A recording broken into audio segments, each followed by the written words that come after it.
we approach clients, we are not approaching clients strictly from a technical point of view. We're approaching them from what problem are you trying to solve? And because we understand business, because we understand finance, it's easy for us to understand the client's issues or pain points or obstacles. And so it's easier for us to provide solution, to design a solution that fits the client's requirements. So AI is going to be big. And it's our job to understand how it's going to help clients. Okay, for instance, we have a cybersecurity fraud solution today that uses AI. And if you lose your phone and somebody steals your phone and tries to use your phone to access your mobile app, because of this fraud solution, it can tell that it's not the same person that owns the phone that is using it. Wow.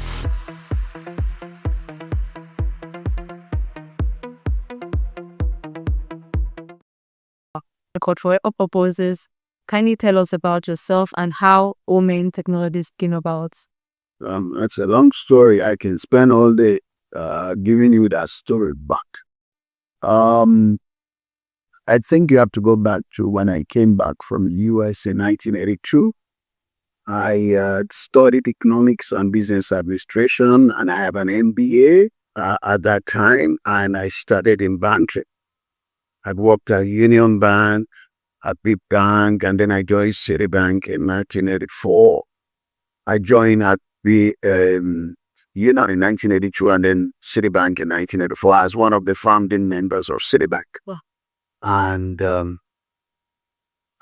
working with Citibank was the real first exposure that I had to some very rigorous training in terms of taking people with little or no experience and trying to develop them the way you would like them to work. I think Citi was very good at that. I ended up going for training in Athens, Greece, and working in Athens, Greece for almost a year. And that kind of exposed me, despite the fact that I had an American education, that kind of exposed me to how you mold employees to the way you would like them to work.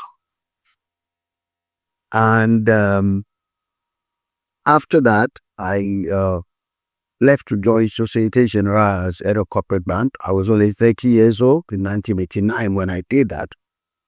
I had no idea that you don't become head of corporate bank at 30 years old. I literally had no idea that those kind of positions were supposed to be your 40s or 50s to be head of corporate bank. But anyway, I was head of corporate bank, and 2.5 years later, I resigned to go and set up Mutual Trust Savings and Loan, which I ran for 7 years, from 1991 to 1997 to be precise.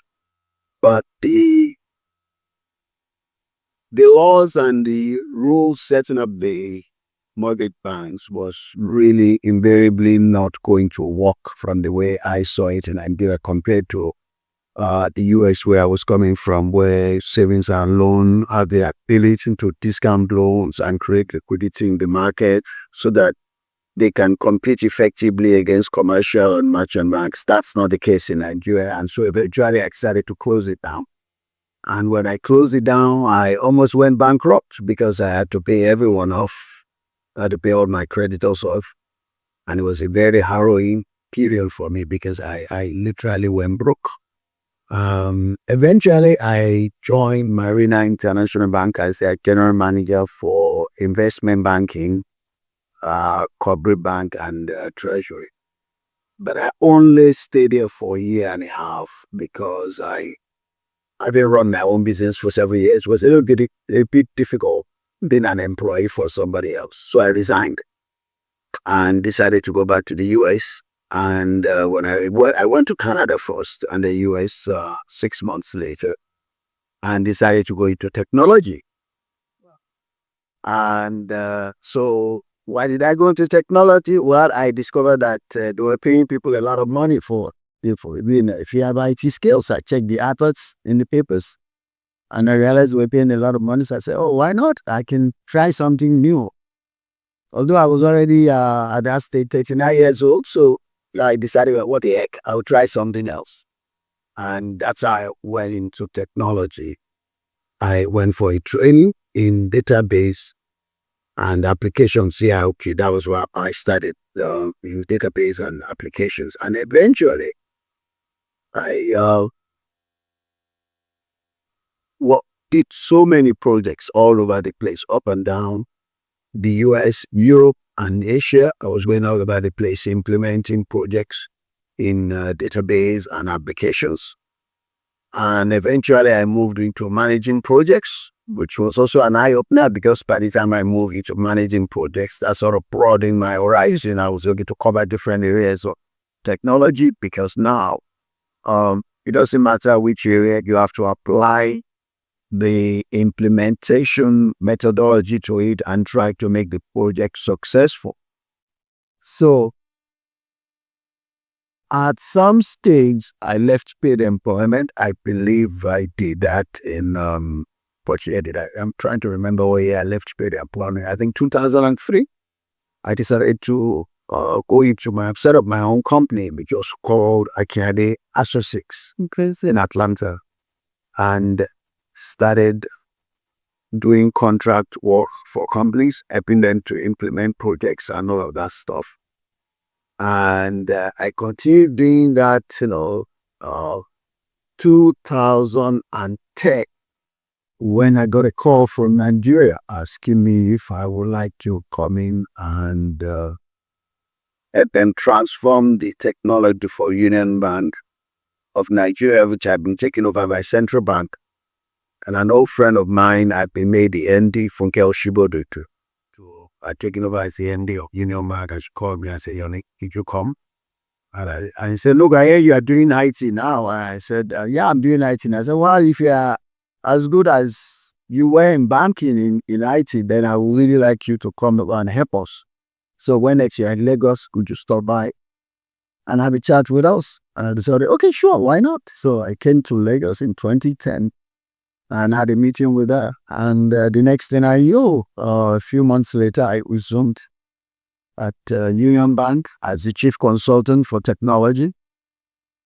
And we had to revamp the fallback. I mean, I was very little in terms of infrastructure at Union Bank back in 2010. Even they had a big name, but it really had very little in terms of IT infrastructure, and it was very uncompetitive in its outlook as a result of that. And one of the key things the CEO asked you to do is to come up with a strategic plan to overhaul the infrastructure of the bank. So over the next 5.5 years, I ended up deploying over 130 projects for Union Bank. Wow. To put it in the position that it is in today. And we did so many projects, from the very small projects to the very huge and complex projects. And so by 2015, my contract expired and I stepped down and left the bank. And I went back to US to work again as a consultant for a year. I didn't like it anymore. I think I was used to enjoying Nigeria. So I decided I'd come back to Nigeria, that I wasn't ready to stay in America anymore. And I came back and decided to fully remember, Holmen Consulting is always been in business. All my years in Union Bank was Holmen Consulting. I was not an employee. So, but when I came back, I decided to set up a full-fledged consulting firm in 2017. And so we set up, this is how we ended up here. Found an office space, started hiring people, and started full-time consulting. So that's how I arrived at this stage. Sure. Thank you very much, sir. Seems like it's a whole lot of experience you've gone through. I didn't even tell you how for 8 But it's quite impressive. It's very impressive, sir. Thank you very much. We'll move to the next question. If you could define Holmen's ultimate legacy, say one groundbreaking achievement the company should be remembered for in the next 10 years. what would it be like? How can you explain that? I think it's very difficult to say one groundbreaking achievement because in technology, you are involved in so many projects over the years, and they all come with their different challenges. And so I can't really say there's one groundbreaking one. Okay. I can say there were multiple challenges along the way, and we were able to overcome those challenges.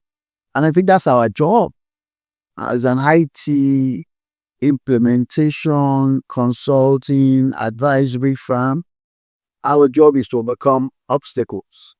That, our goal is to get our client to a successful destination. And that means you will encounter various obstacles along the way. And when you do, it's your job to overcome those obstacles. So I wouldn't say one groundbreaking, but multiple obstacles to overcome to get to where we needed to get to make our client happy and satisfied.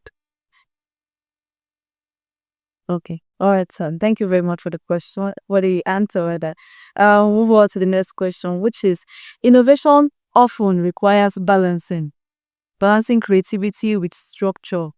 How do you encourage new ideas within the company while keeping teams focused on results?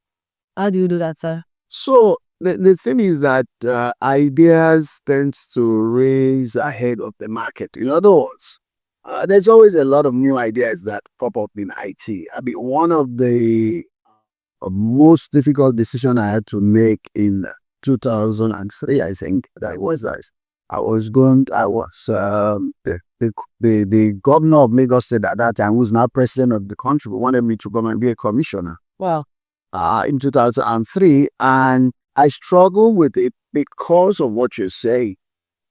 We did an analysis, that's my wife and I, and we decided if you go back to Nigeria and you go and work for government and it doesn't work out, by the time you come back to tech IT, things will have moved ahead of you. That's innovation. All sorts of new things will have happened. And if you didn't like it and you come back and you end up in a situation where you are now lagging behind, then you are going to struggle to fit in. So IT has always been a fast-moving market. Today we're talking about AI. Okay. A few years back, we're talking about robotics, process automation. So things are always changing. Cybersecurity is now a major issue, and even the nature of cybersecurity has changed tremendously with AI coming into cybersecurity now. So, I think you got to balance things out. Okay, sir. Ultimately, the market decides where you focus on, because in our market here, we're a little bit behind the ball, in sense that it takes a while before the new technology gains critical mass in Nigeria, but you have to stay ahead of it. Okay. Can you recall a time when an unconventional idea from your team became a success story, sir? That's always happening. I mean, that's why we particularly when we're doing custom software implementation. And what is custom software implementation? That's a software where you build from scratch. You are not buying it from somebody. You are not buying it from a foreign or a local entity. You are building it up from scratch yourself. When you are doing that, all sorts of questions comes up, and you have to find a solution to it, your own inbuilt solution. So I think that almost every custom software project, you have to come up with unique solution to, because no matter how much requirements that you've done with a client, there will always be stuff we haven't talked about. And you have to find solution to it when you are building that application from scratch. It's not like when you buy it off your shelf.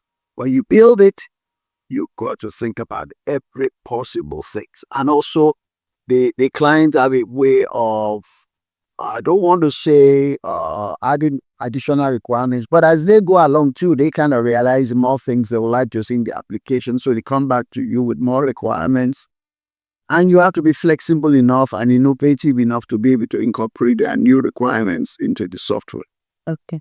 All right. Thank you very much for the answer, sir. We'll move over to the next question, which is every bold company has taken a big risk at some point. What's the biggest risk Holmen Technologies has taken and what lesson came out of it? At a high level, I think the biggest risk I took was moving the business to Nigeria from the US, deciding that I wanted to go back home and um, be a significant player in the technology market. That was a big risk because the Nigerian market is very unpredictable. Um, Part of why we have the strategy we have today, where we're an end-to-end IT technology company, is because in Nigeria you are never quite sure what the market is going to be asking of you. Today it can be ERP, tomorrow it can be database, the next day it can be cybersecurity, we could be infrastructure, it could be anything. So you have to ensure that you have created a system that allows your people to be able to deliver solutions to clients. And what we've done in that respect is to make sure that each and every one of our consultants have multiple skill sets. It's the only way you can succeed in this market, because you don't know what the paramount requirements and needs in the market is going to be. And if you don't know, then you got to be prepared for whatever comes next. And that's what we try to do. We try to be there for whatever comes next.